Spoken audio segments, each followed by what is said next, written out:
Yes, welcome everyone here to the Smash Sports Show right here on Smash FM here on Lockdown Saturday here in Melbourne. Of course, let's go up to our friends up in Queensland, of course, and speak with our favourite team, that is the Carina Leagues Club Tigers. And for the defending champions in the Ruby Series, of course, they advanced to the grand final after a heart-stopping one-goal win over the Jets during the week. And of course, we got the coaches of the Ruby Series to tell us a bit about how it all went down. Thanks both for joining us. Oh, lovely to meet you, Will.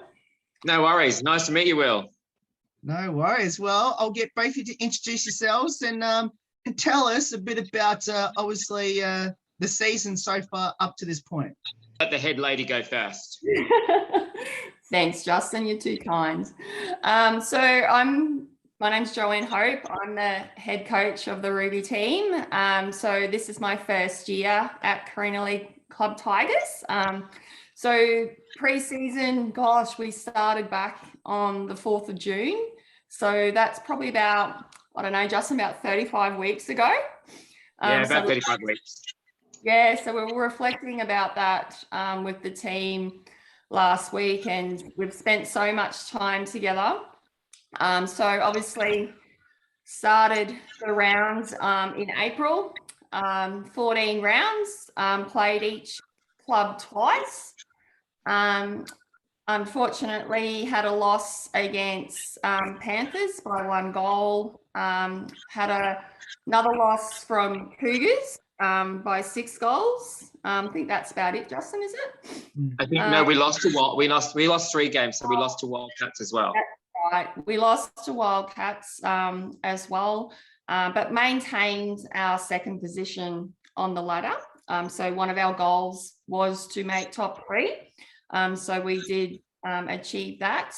And then obviously coming into the finals, COVID hit, which was really disappointing for the girls and the team and for us as a full unit.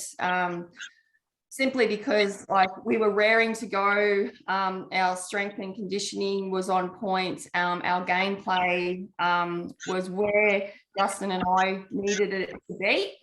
So the setback was challenging, so we worked virtually.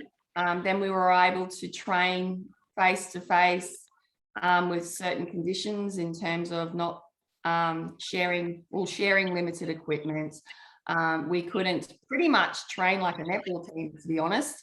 And then obviously the conditions were lifted slightly by the Queensland government, and then we had the announcement that the finals were going ahead. We were very excited. We came together and trained at full capacity. Unfortunately, we didn't get the win against Brisbane North Cougars on the Sunday night for the first semi-final. However, we did regroup and come together on Thursday night and managed to beat the Ipswich Jets by 1 goal to get into the grand final for Tuesday night. Okay, and then hi everyone. My name's Justin Wise. I'm the assistant coach of the Carina Leagues Club Ruby Tigers team. Sit alongside Joe. We together have a partnership that we've established. I guess over the last, few months, ever since last January when we started this journey together. We actually hadn't known each other previously. Yeah. So part of our goal was to establish a unit together for us and our team, and we successfully have ticked some of that box because we've got 1 game to go. So we've still got a bit of a mission for us. Joe pretty much summed it all up when we had our season in full swing, and then COVID probably was a little bit of a hindrance for us, to be honest. And it would be for any team, but our values, our goals never changed. And to the girls' credits and the drive from Joe and myself, and of course our manager Marissa, we've managed to get ourselves back into a grand final on Tuesday, and we're pumped, and we want to take on the Cougars and hopefully get another win for Tigers. Yeah, Justin mentioned that like we didn't know each other from the start of the season, so that was challenging in itself. So the element of trust had to kind of come in straight away, and so I think Justin's personality and my personality kind of just meshed, and we kind of had the same direction of what we wanted to achieve and the goals, you know, get the team united. And we had to show united front as well, you know, and obviously get that repeated effort happening with the girls, and obviously with us as well, and also our manager, Marissa. And also, but most importantly, we wanted to have fun. You know, we wanted to make sure that the girls saw that Justin and I and Marissa were having fun and enjoying ourselves, and that filtered down to the team as well. Obviously, we're not going to talk about the semis, obviously the game that you lost, but the prelim final, which was a Thursday night game, it came down to very final minutes of that game. Watching that Final seconds. Final seconds, yes, that's correct. I was trying to be a little bit generous. What was it like as coaches watching that game, especially in the final seconds of that game? My heart's still sitting there. Yeah, I like, to be honest, when I got home that night, I didn't sleep. I still had adrenaline going. Like, to the Jets' credit, Camille runs a really tight ship. You know, she works with her team. You could see that they'd significantly improved since our last match against them. You know, we knew that we had won against them throughout both rounds through the fixtures, but we didn't want to be complacent, and we needed to work hard to ensure that we could get over the line, and we did at the end of the day. 1 goal is 1 goal. That's a win. Any like things that you just wanted to improve on from that game, or any momentum that you've had in that game to hopefully come across to that Cougars game? And was that sort of like a blessing in disguise for the fact that you've actually now played an extra game, which might help you in the grand final? To be perfectly honest, and if it's okay, if I can start to answer, Joe, and jump in whenever you can. I don't think you know, our goals and our mission, regardless of any game, will, and to all our fans, it hasn't changed. You know, we've made that united front, that consistent, repeated effort, game in, game out. So, of course, none of that changed. And we wanted to ensure that our team, you know, had the same mentality at the start of the season as what they're going to have, you know, walking into a grand final. I mean, everyone wants to win that first semi, but do you know what? To be honest, it doesn't hurt you to play an extra game. We would have played an extra game anyway had we have won that first semi, just to keep the momentum, and our approach to playing a game doesn't change. And, you know, the big GF is, you know, it's a big game, but, you know, Joe and I are very much about keeping it simple. We stick it black and white. Everything's factual. Everybody has their job, and that won't change. Yeah, you can't really change much, Will, between now and Tuesday night. All we can do is keep the consistency, and obviously improve on that skill to kind of get to that next level where we want to be. The only thing significantly that you can change is probably the mindset.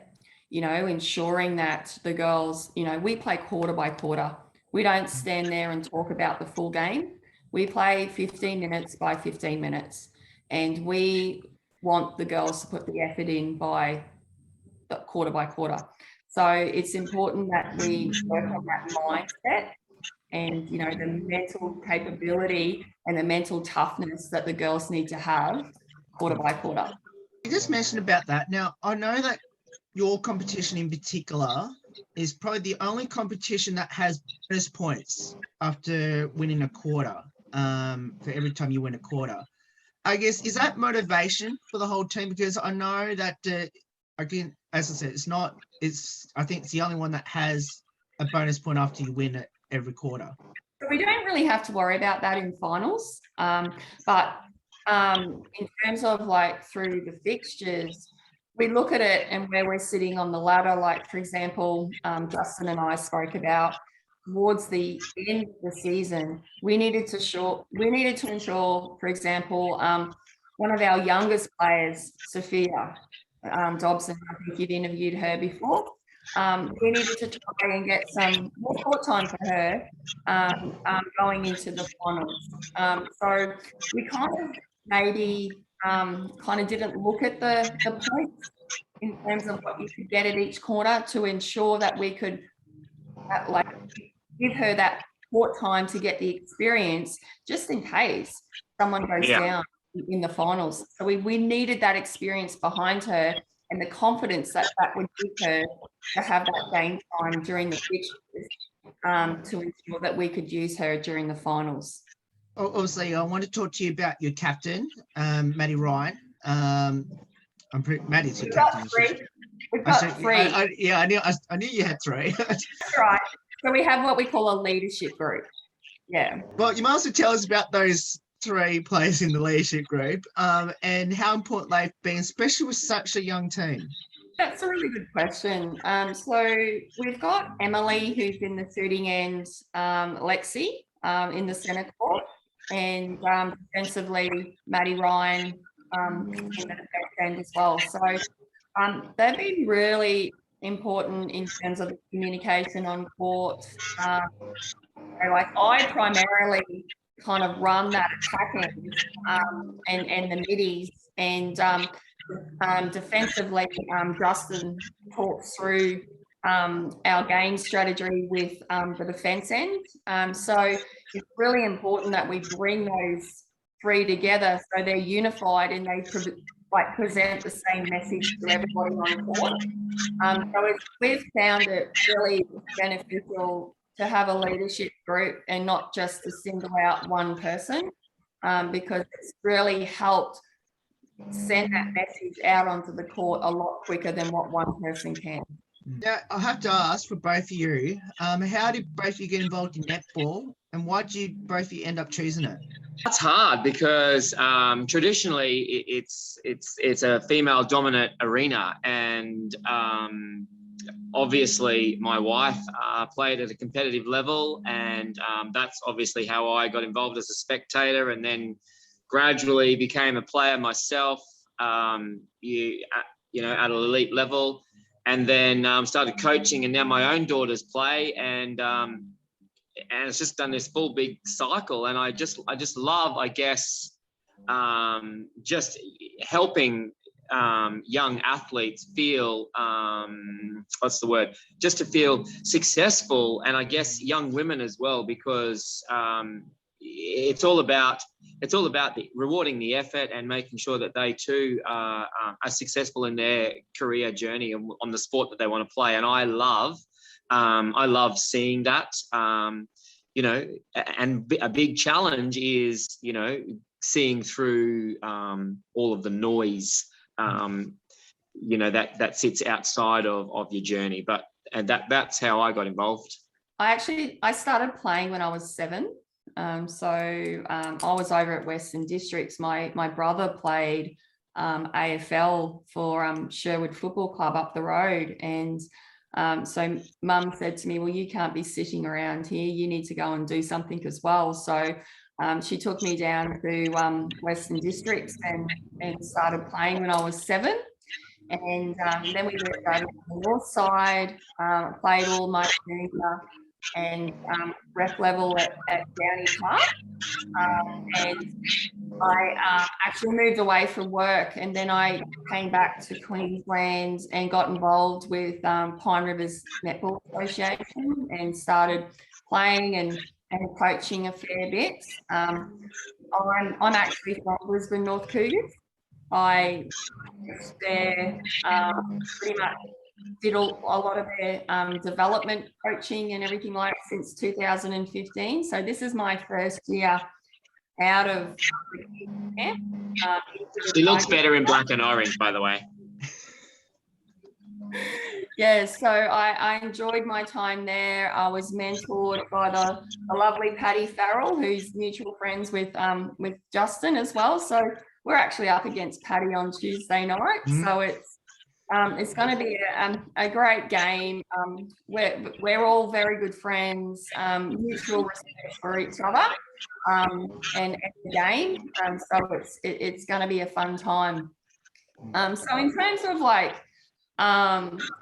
you know, getting into netball and coaching, like I really love the time that I spend with the girls, like helping, mentoring them, because you're making memories for them, right? And you're actually teaching them life skills also, because they do spend a lot of time with you, and they're building more friendships than what they do at school or at uni, or at work.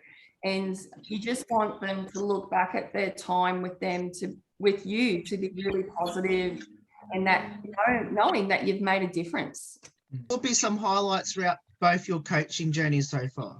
Let's say I'm an old boy returning coach, so some of my highlights were early on, pre having kids and my wife playing competitive as well. I been an assistant coach at a state level, coaching convener for the Metropolitan Districts Association, where I need to be grateful for all of those things and those opportunities, and working with those athletes who are now playing in the Suncorp Super Netball.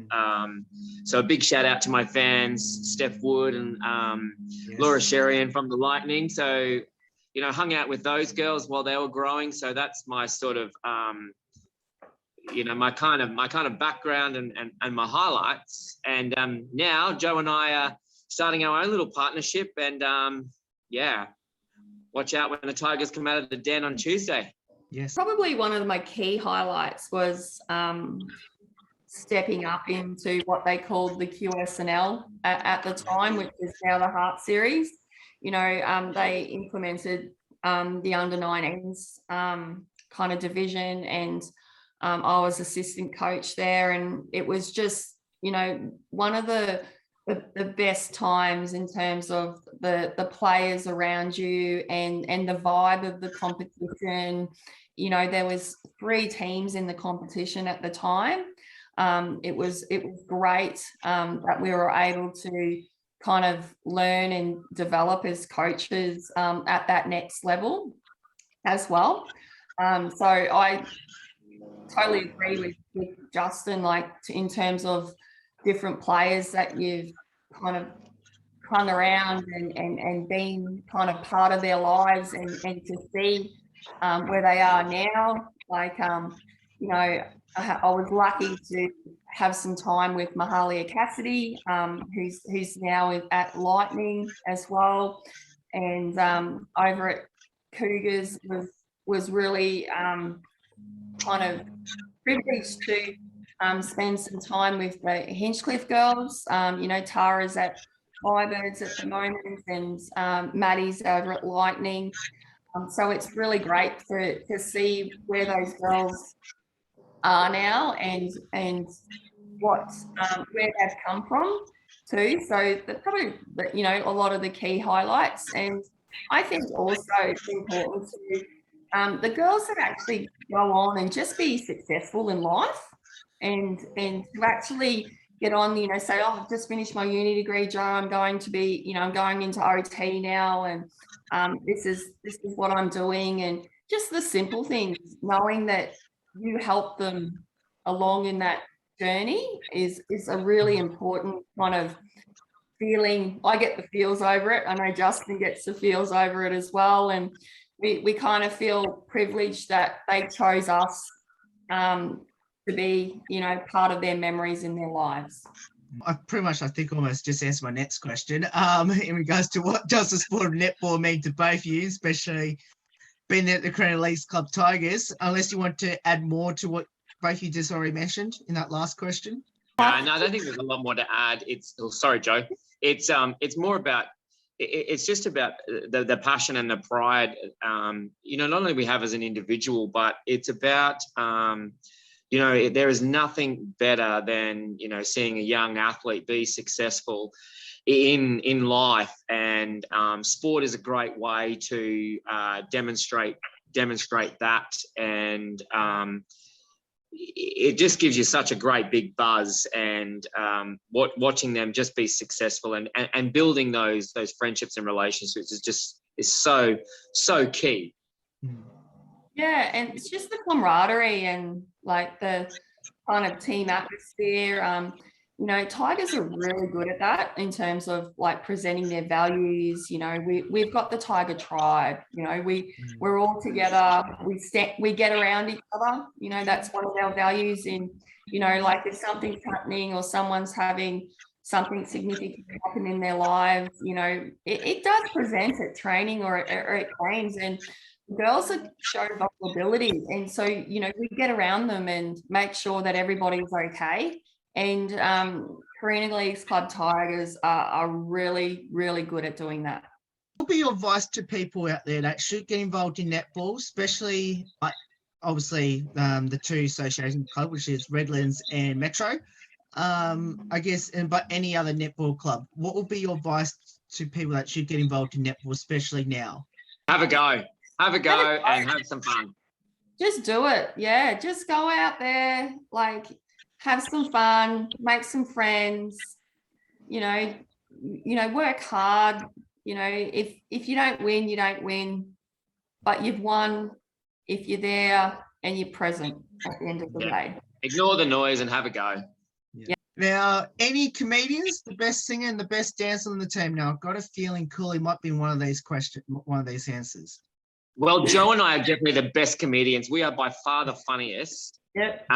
Just ask us. We're like the Muppets. Yeah. we tell the jokes. We're in charge of the jokes.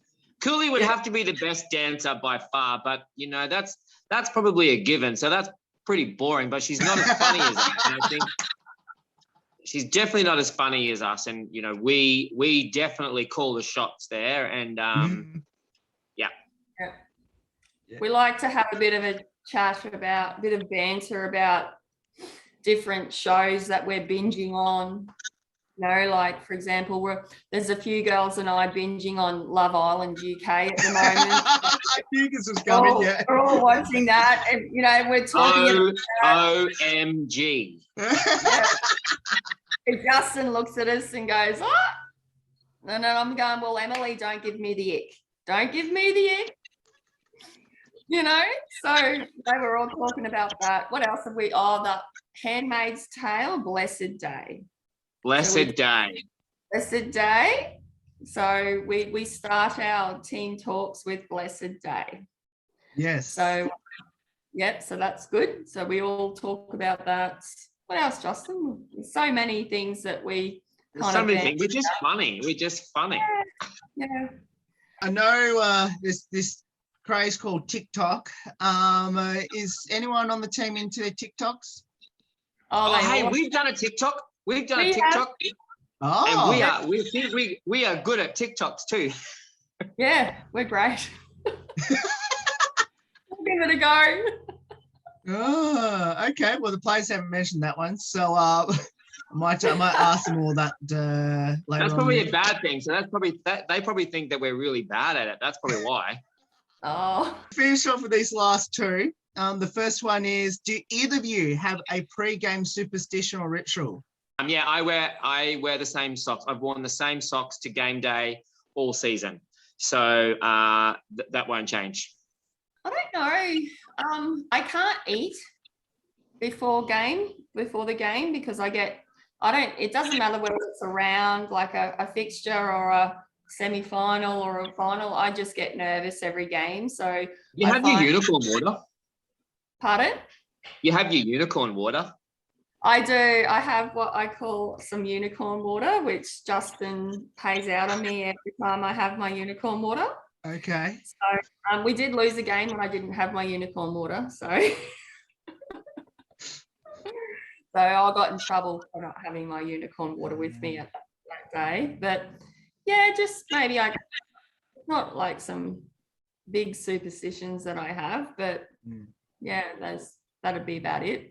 We're one of your sponsors this year from Interstate. I guess what does that I know I've asked this question to the girls as well, but what does that mean to have like an interstate sponsor? I think it's really good that we can share across, the border, let's say, of things that, that's not happening in your neighborhood. It's always great to, get a broadcast that's a bit broader than your local, your local environment and your local community, and, share the love of what we all like to do day in and day out, week to week. And in this case, it's the sport.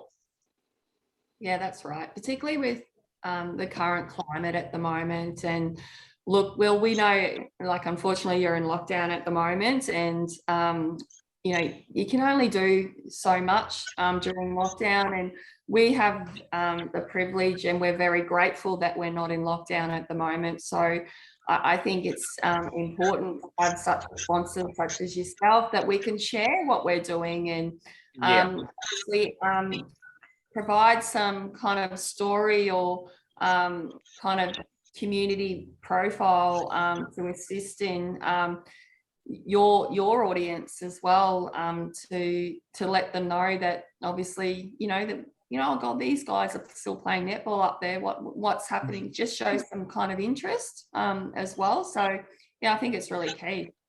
From that last question I asked, obviously when both of you heard that Smash FM was going to be the sponsor of obviously not just the Sapphire, but obviously yourselves in the Ruby, I guess what was both your reactions to it?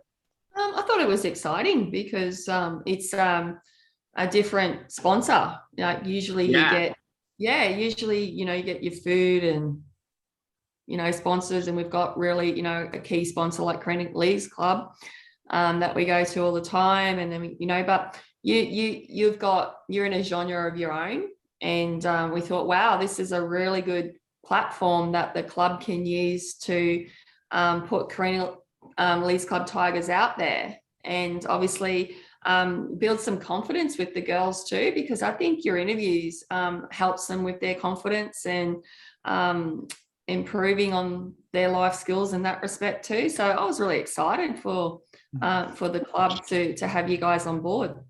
Yeah, 100%. I think it's awesome that the girls get to have a chat, every week, with you guys, and it really does, give them that sense a bit of a belonging and something that they can share with, as we said before, the wider community. Yeah, it's unreal. I believe that the team has a speaker called Stephen. Stephen, that's it. I just remembered. Stephen. That's right. I forget. Stephen, that's the name. Firstly, I'm assuming it's helped in the superstition for some of the players. But how important is the music be? Do you like the type of music that they put on, Stephen? No. Oh, fine. But it's not about me, and they have to like it. But Stephen seems to be the whatever. But I might be having a chat to Stephen in the future, I think. Remember one game, I think it was at Moray Field, Justin, when we were in the dressing rooms and they put Stephen on, and I think there's no Wi-Fi at Moray Field. Yes, yes. They could only get who was it? What artist? I don't know, but it was terrible. It was Taylor Swift. Oh, that's right. Oh my Lord. That's right. I heard about that one.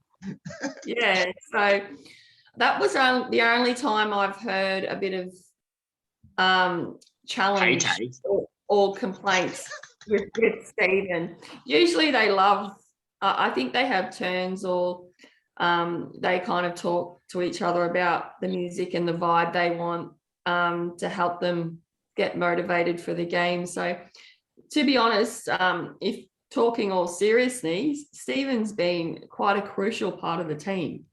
Very. To be fair. Yeah. Yes. Yeah. Yes. I always forgot about that Taylor Swift one out at Moray Field, because Moray Field didn't have any Wi-Fi. I think Lexi was the biggest complainer on that piece. Oh, of course. Yeah, of course. Yeah, she did mention Cooley would have loved it. Yeah, yeah. I'd say so. I can't remember whose music it was, but there you go. There you go. Definitely not ours. No. No. No, I agree. I'm not a Taylor Swift fan myself, so but we should just play a joke on them and put our music on. yes, you so Tomorrow. should. You so should. Tomorrow we've got training, so we might take over Stephen. What do you reckon? Yeah. Yes, we might do that. We might take Stephen over. Yeah. Cool. Well, both of you, thank you so much for getting up your time to join us today and we send our best wishes to both of you and especially your amazing Ruby Series team for us. Of course, we'll be there in spirit, even though we're not there physically on Tuesday, and we'll be cheering for you down here in Melbourne. And let's hope you can come up with a premiership success again for the Tigers. And as we said, we'll be cheering for you from down here in Melbourne. Thank you. Yeah, unleash the Tigers. Let's go. Yeah, look, we'll just on behalf of the club just like to thank you for your sponsorship and your ongoing support throughout the season. The girls have loved doing their interviews, and they particularly say to Justin and I, have you seen our interview? And we talk to them about it, and we appreciate you, and we're really happy that you're on board this year, and wish us luck for the grand final. That is Joe and Justin there joining us, of course, the coaches of the Ruby Series in the Carina Leagues Club Tigers. Of course, their grand final at Nissan Arena is on Tuesday night, of course, against the Brisbane North Cougars in that grand final. We'll put all the details up on how you can get involved and get down there and support and join the Tiger tribe down at Nissan Arena, if you're in the Queensland area, of course, to get down there and support the Tigers in their grand final in 2021. There's more on the Smash Sport Show right after this. Don't go away here on the 10th year celebration.